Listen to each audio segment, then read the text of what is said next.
So here we are finally in the Porsche 911 Carrera. Just hopping in it for the 2 seconds now that we're going back down the tail of the Dragon. This car has leaps and bounds a better interior than the Corvette does. It's more comfortable. You get surprisingly a heck of a lot more space. I gotta figure out how to move this seat and steering wheel to get it comfortable. There we go. But the seats definitely feel better in this car than they do in the Corvette. They contour your body, but not as tightly and not as snug as the Corvette. But so far I'm liking it. I have to admit, I got a heck of a lot of more headroom. I got just as about the same when it comes to the amount of leg room. The dashboard is analog for some weird reason. I don't understand. Hey, what the heck is going on up there? Oh, he's talking to people on the bridge. I don't know. Popo was out today, so I guess we won't be flying my ass down the highway today. But as far as the dashboard goes, I'm sorry, it leaves a lot to be desired, because an analog dashboard on a 70,000 plus car, are you kidding me? I mean, really, are you? I mean, can you give me something a little bit more digital? But I mean, it works. I mean, surprisingly, there's a heck of a lot more plastic in this car than I thought there would be, even though this is the base 911. But just as I said in the Corvette, I will say again in this car, can you give me something more than plastic? I mean, can you? I mean, 60 grand for the Vet, 70 plus for the Porsche. You mean to tell me all you can give me is plastic? Forgive me, Porsche, but I was expecting just a tad bit more than that. Oh, shit. If I can figure out how to use these damn paddle shifters. There it goes. I cannot drive a Porsche in an automatic. Oh, shoot. Man. Okay. It's taking me a few seconds to get the gist of this down, because both on the left and right steering wheels is up and down. Now I got my co-driver calling me, so let me go ahead and holla. Yeah, what's going on?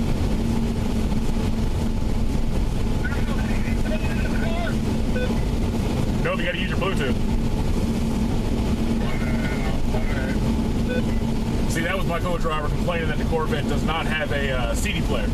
And I think I forgot to mention that in there. All it is either satellite radio, standard radio, or you can connect, of course, your Bluetooth or your iPod, which I'm starting to see. This one is sort of the same.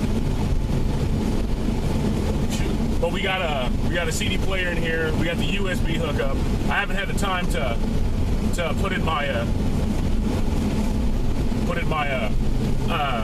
Bluetooth. But so far, I'm not really quite impressed with the Porsche, to be quite honest with you. But I felt a little bit the same way when I hopped in the Vet, and by the time I got done driving it, my opinion had totally changed. So maybe my opinion might change with the Porsche 911 Carrera. I guess we're gonna have to find out a little later on the test drive. Having some more time in the Porsche 911. This car is even more complicated than what I thought it was, because as you can most likely probably hear, the air conditioning is on full blast, and I have no freaking clue how to turn it down. I mean, I'm not complaining. I mean, it actually feels good in here. It just feels a little bit too good, because my hands are turning, frostbitten because the vent's blowing right on me, and I can't figure out how to turn this thing off because there's no button that tells me. But getting to a little bit of the handling with the Porsche 911, it doesn't feel as lively, and it doesn't really feel as exciting as the Corvette, obviously because I'm not pushing it as hard as I was doing the Vet. But even doing about 38 miles an hour, because of course the speed limit here is 30, and they got the cops out all of a sudden, I don't know why, so I can't haul ass down here like I would like. But I'm not getting the impression with the Porsche, like I did in the Vet, that The Vet, you know, it edges you on to go faster, to push it harder, you know, to see what you're made of. But with the Porsche, this actually, to me, feels more like a Grand Tour than it does a proper sports car. Because, oh my, can you give me more, a little bit faster than that, please? Oh man, definitely when it comes to the acceleration department, this car does not have it. I mean, a flat 6 compared to a V8, need I say more? But, you know, trying to get a feel for this car, I'm sorry to keep griping about this, but it doesn't feel like a sports car. I mean, which is actually kind of sad to say about a car that many hail as being the pinnacle of, you know, sports cars around the world. So far, I'm really not impressed. I mean, even driving it through these tight turns at 35 miles an hour, it doesn't really feel planted. And I'm not even driving it hard. I'm not even really pushing it hard. I mean, I'm, in essence, lollygagging.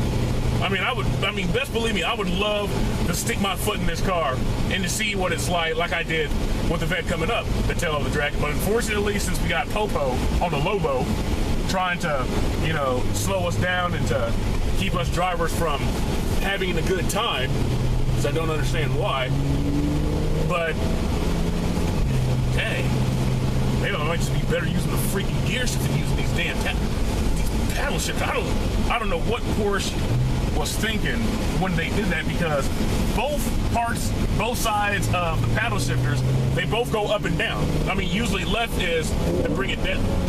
See what I mean? Usually left is to bring, you know, the gear change down, and the right side is the gear change up. But for some reason, the good guys over at Porsche thought it'd be a smart decision to put both forward and or up shifting and down shifting on both sides of the steering wheel. Forgive me, but that's a little bit cockamamie. Okay, now we can open her up a little bit because we're going through these tight turns and there's no cops that can sit here. Okay, so far, it does not have the immediate throttle response like the Vet did. It doesn't really feel as planted as the Vet did. Going around these turns, it feels, I guess, capable, if you want to label it like that, but it doesn't really feel as what I thought it would be. Because my first time driving a Porsche, you know, I am excited because I've never driven a Porsche before, but I expected a little bit more. You know, people were talking about Porsches are these great handling, great acceleration, great all-around cars. But so far, with the inability to turn the air conditioning down, matter of fact, the inability to get to the freaking radio, just like the problem that I had in the Corvette, I'm not really too impressed. You know, I mean, I'm still sitting here saying to myself, you know, I expected more. You know, I expected it to be this great, you know, all-around, pound-for-pound, best sports car on the planet, as many people have said it to be. But so far, the steering's a little bit heavy for my liking, and I like to be the, like, little bit crisp, a little bit quicker than this car is. The paddle shifters, I just can't get with. The transmission doesn't really feel that immediate. I have been able to, you know, to test out the brakes and see how good they are, because, of course, you know, Popo being out here. But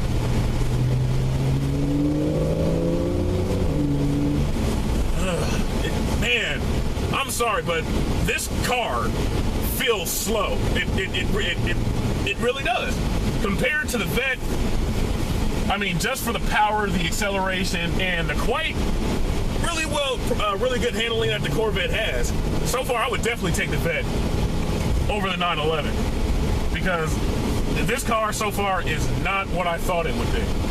You know, this car is a born-bred sports car that, as I keep having to harp on, many people past, present, and future will continue to say is the best pound-for-pound all-around sports car. But so far, no, we can start getting into it. So far, I'm not impressed. And that flat 6 does not have the focal range as the Corvette did. It doesn't sound real aggressive. It doesn't sound real, yes, you know, I'm a sports car, hear me roar. I don't get it from this. I don't. And being a sports car fan, I'm a little irritated so far, to be quite honest with you. Because a car you've been wanting to drive ever since I've become obsessed with cars. I don't know what else to say. I mean, my foot is to the floor, and this car is not accelerating like I thought it should be. Woo. Test out those brakes. Yeah, those brakes are working. Woo-hoo-hoo. Okay, it's making me grin a little bit. It's making me grin. Oh, it won't slide, damn it. And I was in a lower gear than I should have, and the back end won't come out. So I want to power slide in this car. I mean, I got the freaking engine right at the back wheels, which is where all my traction is, but still, if you plant your foot down, it should come out even just a little bit, even just twitch, you know, like it wants to come out. But this one, I don't get that feeling. I don't get that sensation. And now, of course, we're back behind. I almost feel like it's lap traffic, like we're driving in NASCAR. We're in the lead trying to pass all these slow people, but can you give me more?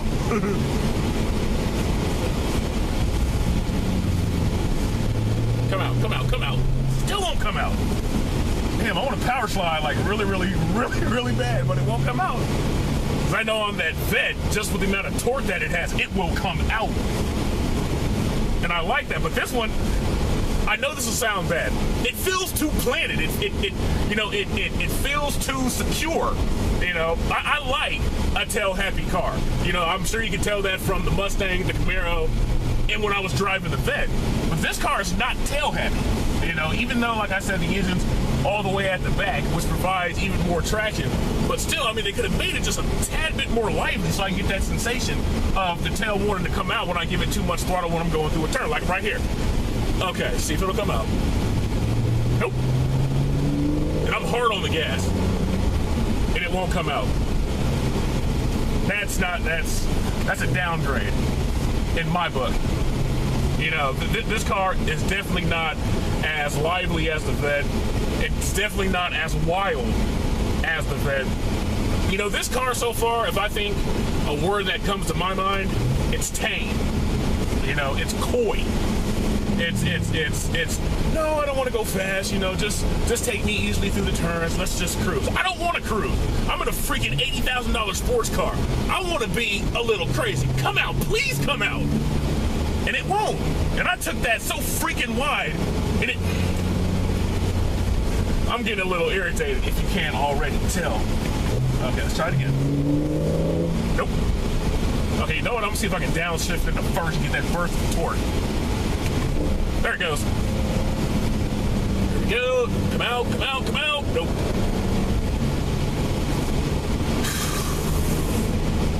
I was taking the turns the exact same way in the Vette, and every single time that ass of the Vette wanted to come out. Not on the Porsche.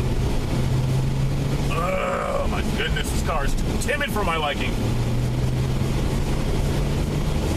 But I mean, it handles really good. It's just not as playful as the Vette is, in my opinion. It's not as playful as the Corvette. It really isn't. Oh, man, I just want that ass to come out one time. Just one time, let it come out. Come on, come on, come on, damn it.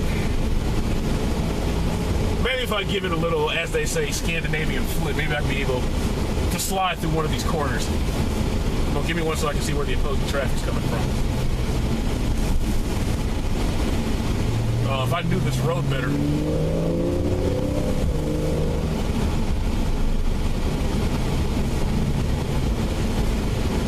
Oh. I mean, it's okay so far. I mean, it's not as enjoyable as the Vette. That is, for one thing, I can say for damn sure this car is not as, so far, going down through these turns of Tail of the Dragon, it is definitely not as enjoyable. And downright, it's not that fun. It's not as much fun as the Vette. But truth be told, I think that's what Porsche maybe envisioned for the 911. They don't want it to be that bonkers, you know, excited, you know, oh my God, tail happy car. They wanted to have, come on, baby, come on, turn it. They wanted to have that more civilized approach, because with all the computers in this car, you know, the torque vectoring, and come on, go through this corner. And this car has a lot of understeer. I mean, this car is rear-wheel drive, so we should be having oversteer. But I've had so much understeer during this car, it is not even funny. So I'm taking a turn at 31 miles an hour, and the damn front of the nose of the car is over here. When doing that in the Vette, it was bang, take me in the corner, let's go. Come on, come out, please come out. Now we're getting to it. Come on. Now we're getting a little bit alive in the 911.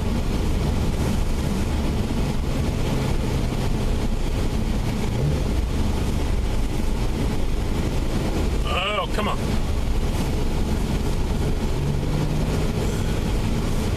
But I've noticed one thing now that I'm able to get a little bit on the loud pedal.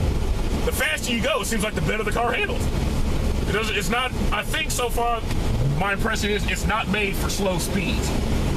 That's probably why I'm getting a lot of understeer. But definitely, when you get on the loud pedal and actually start driving this car hard, yeah, then it really feels like it's coming alive. Like that. Ugh.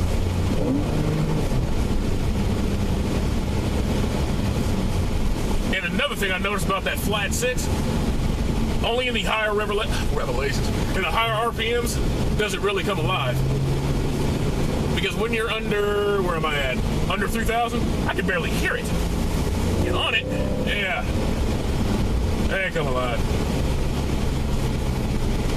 And I've noticed just like in the Vette in this car, if you take it anything more than second gear, you're not going to be happy.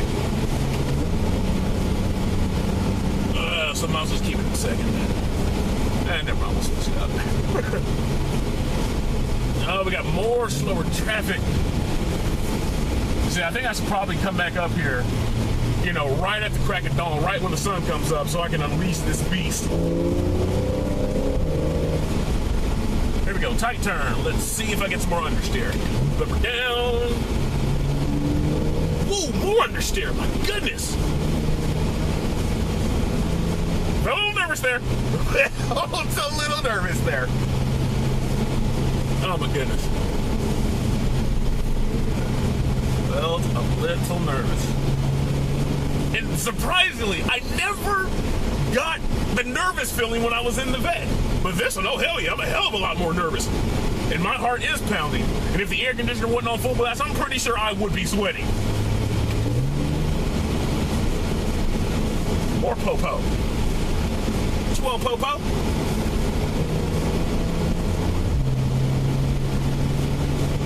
Oh. I'm not really having as much of an excitement and enjoyment in this car as I did when I was in the Vette. I mean, I can understand why people say it is what it is, somewhat.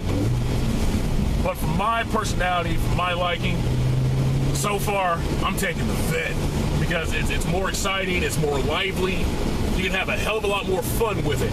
And like I said in the Camaro video, at the end of the day, when we're buying our muscle cars and sports cars, supercars and hypercars, isn't having the fun with the car and having fun in it the most important thing? Because, I mean, this is okay, but I definitely would not label it as being fun. Because I am more nervous in this car than I am when I was in the Vette. Whew, yeah, my heart is pounding. So I don't have the confidence driving this car like I did with the Vette, because this car, in my opinion, it doesn't make me feel confident. And I know a lot of people are like, well, what are you talking about? You said it was planted. You said you're only getting a little bit of understeer. But still, you know, I'm used to cars that make you drive them rather than cars that make you do what they want you to do. And that's what I'm feeling the Porsche is making me drive the way it wants me to drive. And personally, I don't like that. You know, I want to unleash this car, but again, you know, since we have a lot more slower traffic and we have the, you know, Popo on the Lobo, I won't get that opportunity. But in the few spurts that I've actually gotten to, I was able to step in it. It's okay, but it's definitely not like the Vette. It's definitely not like the Vette. And I wish, and of course it couldn't happen in this surrounding, that in certain spots they would be able to put passing lanes so that people who want to go fast and actually take this mountain road the way that, you know, it should be and meant to be taken, so we can just pass by and go rather than having to stay behind slower traffic and just want to go out and cruise. But I guess that share the road thing comes into effect here. I mean, I don't mind sharing the road as long as you're either beside me so I'm passing you or behind me so that I passed you. Because what's the point of taking this road slow? I don't understand that. Because for like the people who actually want to drive this road fast, and they're either in their motorcycles or sports cars, there should be a time at the time of the day where the highway patrol is like, you know what? For those people who want to go out and hit it. From like, I don't know, from like 7 a.m. to like 9 a.m. You know, just like a couple hours for those enthusiasts like myself who are in cars like I am in and like I was in the Corvette can actually come up here and have some fun. Because, I'm sorry, 30 miles an hour on this road in a Porsche or in a Corvette, are you freaking kidding me? I mean, really, are you kidding me? I don't think they are, though. Man, my hands are seriously getting frostbitten. How the heck did he turn down this freaking air conditioning? Oh my, I mean, this console has more buttons and switches than the Vette did, and the Vette was more simplistic than this, and I couldn't figure out both of them. And I have yet to check out the instruction manual for this car, so I don't know if it's as thick as the New Testament like it was for the Corvette, but oh my goodness. Can I turn it down? I mean, I don't want to turn it off because it's like 90 degrees out here and I don't want to swelter. Goodness, my goodness. Oh, I can use it. I might as well just use this then. At least, you know, the gear lever is actually where it's supposed to be. Forward to go up, down to go down. Instead of having up and down on both sides of the damn steering wheel. I'm sorry, but that pisses me off. Because I don't know any other car that does that has both up and down on both sides of the steering wheel. Like I said, for as excited as I was to drive this car, I'm more irritated than I am excited now because I expected more. I wanted more. Unfortunately, I haven't gotten that.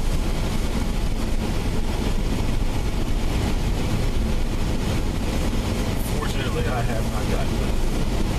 We've only got a couple more miles. I would say a couple more miles. I think we'll get like half a mile to a mile before we're out of this thing.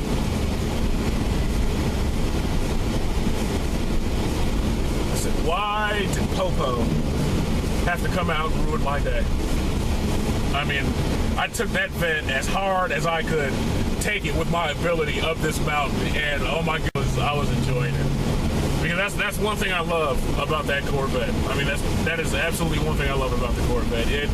It makes you want to drive faster because it makes you feel so comfortable in what you're doing by not giving you that nervous feeling, by not making you feel like, oh no, what's going on? I can't do it. And that's one thing I love about the Vette. But here in this car,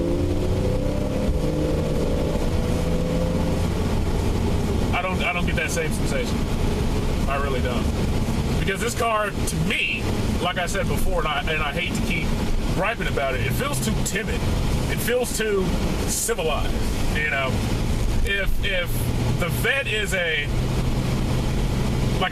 Vette is a strip club. You know, lot of excitement, a lot of nerd, a lot of oh my goodness, I don't want people to see me in this, but I'm having a good time though. I love it here.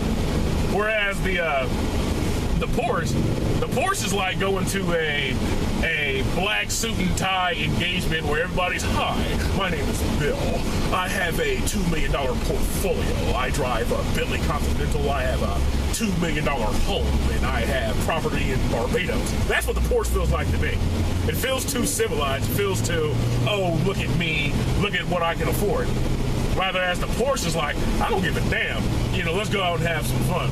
Those are definitely the two differences in personality between the Corvette and the Porsche. The Porsche is definitely more civilized, while the Vette is, pull your pants down, let's have some fun.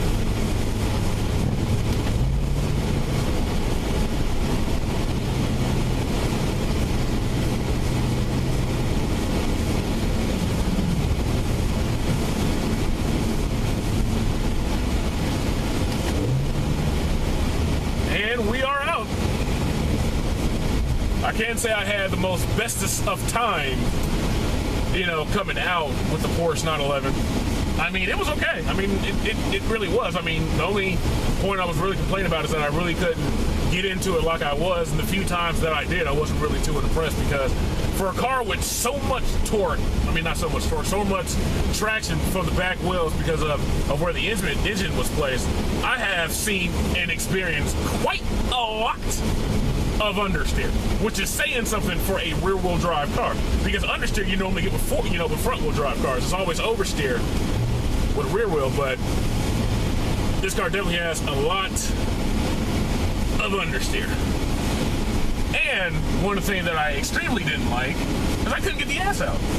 It's so planted because of the traction, because of the engine. It didn't want to come out for me. No matter when I shifted it down, no matter how hard I shifted, no matter what RPM I was at, it would not come out. I don't really understand it, but, you know, I guess as they say, it is what it is. When we are out, and definitely in another episode, whatever car that I test, I'm coming back up here because it is a beautiful road. It is very exciting to drive. And I'm going to go ahead and park, go out for a couple of seconds, talk to my co-drivers, probably get me something cold to drink, and then we're on our way back to Atlanta. Okay, so now we're out of the tail of the Dragon, and now we're back on the entrance roads to the tail of the Dragon, headed back to Atlanta. And what can I say about the Porsche 911 Carrera? Nothing's really coming, you know, really quick to my mind. It's way tamed. It's a lot more timid and a lot more controlled than the Vette was, albeit that I wasn't pushing it as hard as I was with the Corvette. But even those 4-5 times I was able to actually put my foot into it and actually drive this car in the same manner that I was taking the Vette, it feels too controlled. You know, I mean, it almost feels like the Mustang that I drove earlier in the season. It won't let you be stupid.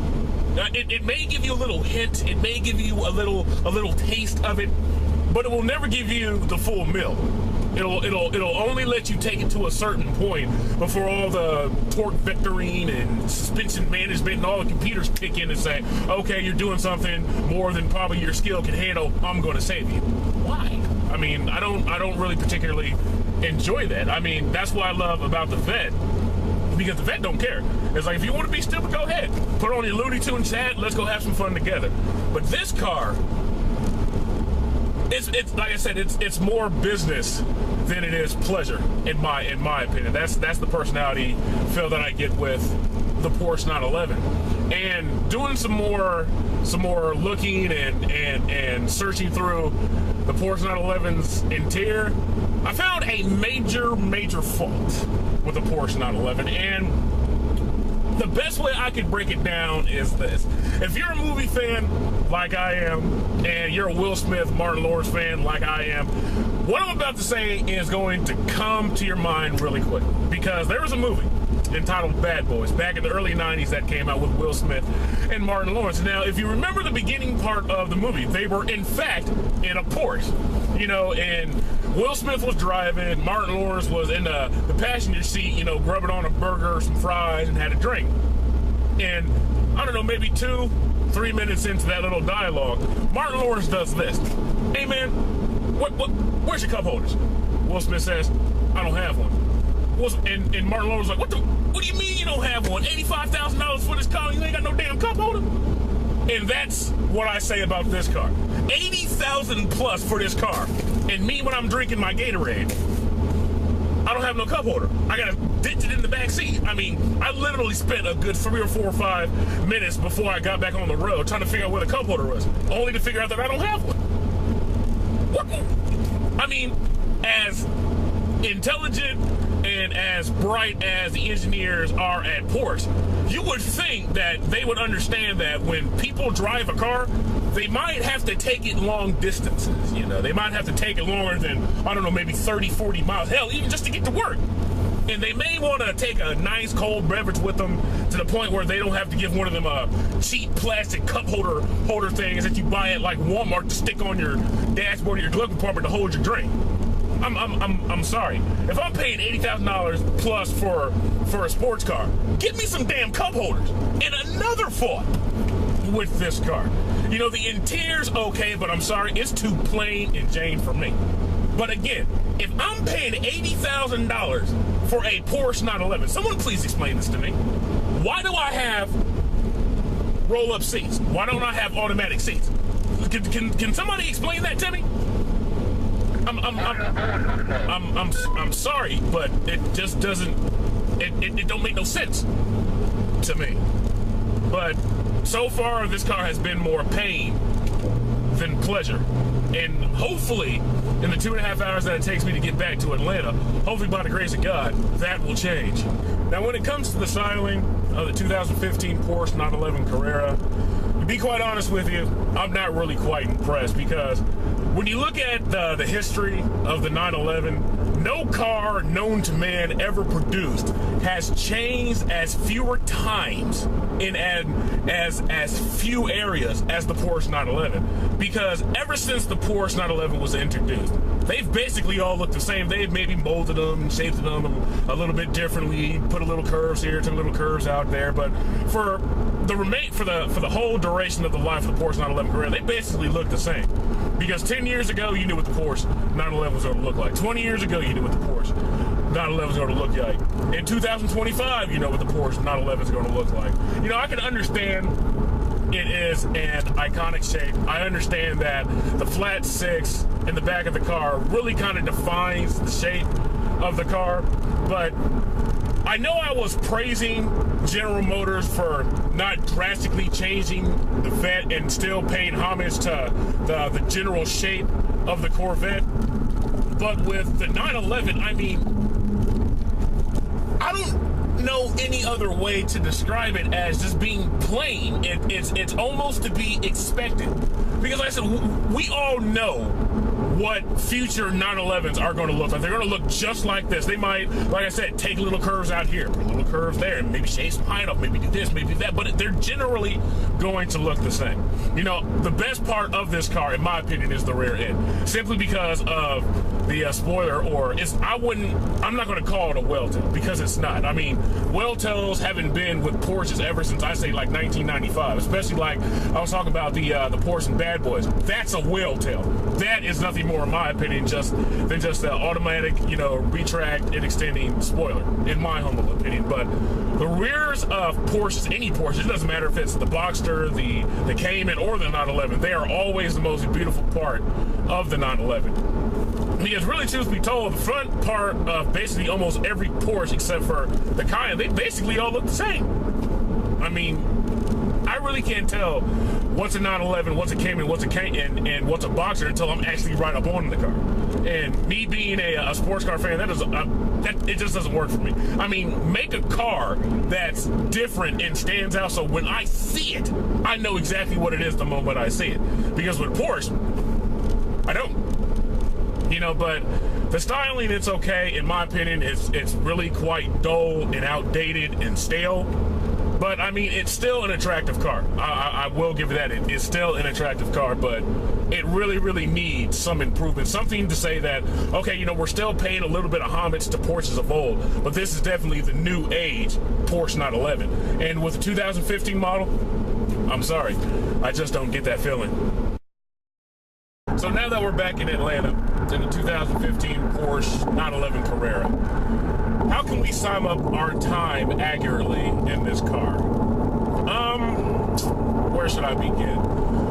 You know, spending half a day in this car and half a day in the Corvette, they are two totally, completely different cars, like many of the cars that we've tested so far. One car has a personality of being timid and being, you know, controlled excessively by computers, and the other one is just the wild card. It's the wildcat. It's the thrill seeker. And being in the Porsche really is it's timid. You know what I mean? It's coy.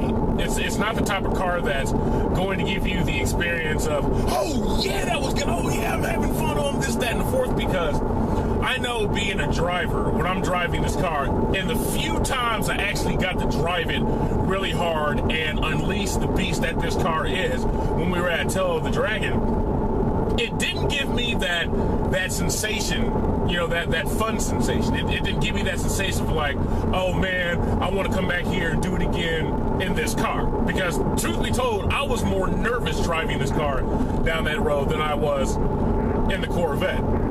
You know, the high points of the Porsche, I mean, it's leaps and bounds more technology. Why can I never say that word? It's more technologically advanced than the Chevrolet Corvette. But then again, when you're spending $25,000 more, of course you would expect that. You know, as far as the interior goes, I'm sorry, but the Camaro that we tested earlier has a better interior than this. I mean, the center console is like a Rubik's Cube. I mean, you have to figure out what goes where and what does what and what button I mean, it's so freaking complicated, it's not even funny. And driving this car for, I believe it was 190 mile distance from Tail of the Dragon back to Atlanta, I have yet to be able to listen to the radio. I can't connect my Bluetooth to save my life because for some reason I can't figure out how to do it. You know, I don't, like I said when I was test driving the Vet, I can't listen to the radio. I mean, I just really can't, because I just can't. And I don't know, I've had more problems than I've had pleasure while I'm in this car. The interior leaves a lot to be desired, and I think it should, and it damn sure could be better than what it is, because again, if I'm spending $80,000 for a sports car, give me something other than plastic, okay? We're not talking 50, 55 grand for a Corvette, because it's cheaper, but when you're talking 60, 70, 80 grand, give me something other than plastic. For all the praise that Porsche gets for their TPK and their transmissions, I didn't experience it when I was in this car. And the few times I've actually gotten to open it up once we were out of Tail of the Dragon, the shifts, they're quicker and they're more crisp than the Chevrolet Corvette. But still, when you're driving this car, you still know that there's room for improvement. And personally, and this is just a personal thing, the personality of this car, it doesn't suit me. I mean, this car is in the same league as the Mustang. I mean, you got computer overlords, you got so much technology and so much advanced computers and software in this car that I feel disconnected from the car in the road, because it seems like it's like the computers are blocking me from getting that full sensation that I would like to get in this car compared to the Corvette. But I mean, I know people probably hate and say like, "Oh no, what are you talking about? Porsches are great cars," and they are. I'm not saying Porsches are not good cars. I'm not saying, you know, people who own Porsches who are watching this. I mean, you own Porsche. You've owned probably your Porsche for a while now. You've actually gotten the chance to open her up and see what that car has. But being in this car for only, what's it been, like 5 hours now? I haven't, like I said, I haven't gotten the feeling and the sensation of, oh man, I love this car. Because I'm sure when you were watching the trip up to the Sheldon Dragon and the Corvette, oh man, I was loving that car. I mean, I truly love that car because, you know, it suits my personality better. It really does. I mean, do not get me wrong. The Porsche 911 is a great car. It has its fault. It is by nowhere near perfect. You know, I know some people will disagree with that, but I'm sorry. This car is not perfect. There's definitely room for improvement with the Porsche 911 Carrera. You know, I somewhat understand why people say that the Porsche 911 is indeed the best pound for pound, bang for your buck sports car on the planet. I can totally see to some degree why people say that, but my personality in this car, it just doesn't match. It just doesn't match. But you know, I might consider buying it, but it would definitely be a different model. Maybe the 4S, definitely the 911 Turbo or the GT3. But as far as the base standard Porsche 911 Carrera, I'm sorry, but in my opinion, it doesn't live up to the legend. And really, there's nothing else needs to be said.